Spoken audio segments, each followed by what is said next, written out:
সুপ্রিয় দশম শ্রেণীর শিক্ষার্থীরা, তোমাদের 2026 সালের এসএসসি পরীক্ষার জন্য শিক্ষা মন্ত্রণালয় থেকে কিন্তু শর্ট সিলেবাস দেওয়া হয়েছে, যার আলোকে তোমাদের এসএসসি পরীক্ষা অনুষ্ঠিত হবে।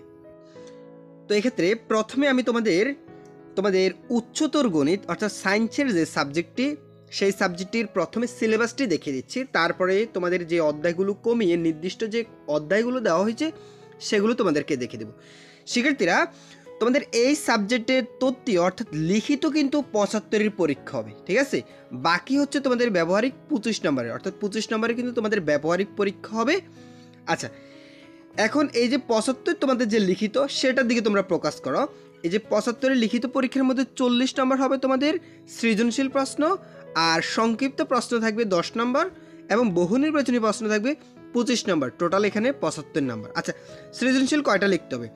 সৃজনশীলের মধ্যে তোমার এখানে প্রত্যেকটির মান 10 করে, তোমাকে এখানে বীজগণিত অংশ থেকে 3টি, জ্যামিতি অংশ থেকে 2টি, এরপরে ত্রিকোণমিতি অংশ থেকে 2টি করে মোট 60টি সৃজনশীল থাকবে।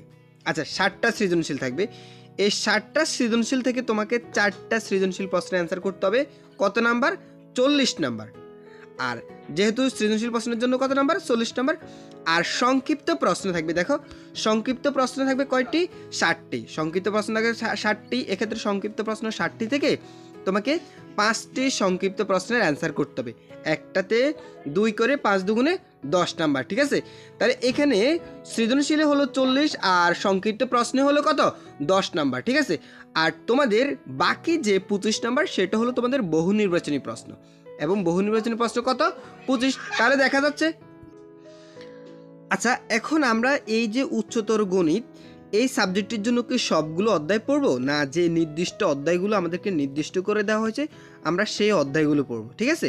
তাহলে দেখো, এই সাবজেক্টের জন্য নির্দিষ্ট অধ্যায় দেওয়া হয়েছে। যেমন দ্বিতীয় অধ্যায় তোমরা পড়বা উচ্চতর গণিত, এখানে বীজগণিত রাশি, এই অধ্যায়টা পড়বা, ঠিক আছে। এই সাবজেক্টের জন্য এটি হচ্ছে সায়েন্সের সাবজেক্ট। এরপর হচ্ছে অসীম ধারা, সপ্তম অধ্যায়, এটা পড়বা। এরপরে রয়েছে এখানে দশম অধ্যায় দ্বিপদী বিস্তৃতি, এখানে এটা পড়বা। এরপরে অষ্টম অধ্যায় ত্রিকোণমিতি, ঠিক আছে। এরপরে রয়েছে তোমাদের এরপরে দেখো দ্বাদশ অধ্যায় সমতলীয় ভেক্টর। আচ্ছা, এরপরে রয়েছে তোমাদের নবম অধ্যায়, এখানে আবার নবম অধ্যায় সূচকীয়, লগারিদম এবং ফাংশন, এই অধ্যায়গুলো। শিক্ষার্থীরা, এই ছিল তোমাদের। এরপরে রয়েছে আরেকটা অধ্যায় রয়েছে, সর্বশেষ আরেকটা রয়েছে একাদশ অধ্যায় স্থানাঙ্ক জ্যামিতি। শিক্ষার্থীরা, এই অধ্যায়গুলো থেকে তোমাদের কিন্তু পরীক্ষায় প্রশ্ন আসবে, তোমরা আর অতিরিক্ত কোনো অধ্যায় পড়ার দরকার নেই। এরপরে রয়েছে চতুর্দশ অধ্যায় সম্ভাবনা। আচ্ছা, ঠিক আছে। তো শিক্ষার্থীরা, হায়ার ম্যাথ অর্থাৎ উচ্চতর গণিত, এই সাবজেক্টের জন্য বোর্ড থেকে যে নির্দিষ্ট অধ্যায়গুলো দেওয়া হয়েছে, তোমরা এই অধ্যায়গুলো থেকে অঙ্কগুলো করবা। তোমাদের 40 নাম্বার হবে সৃজনশীল, 10 নাম্বার হবে সংক্ষিপ্ত প্রশ্ন, 5টা অ্যান্সার করবা, 10 নাম্বার কত হলো? 50। আর 25 হচ্ছে তোমাদের কি?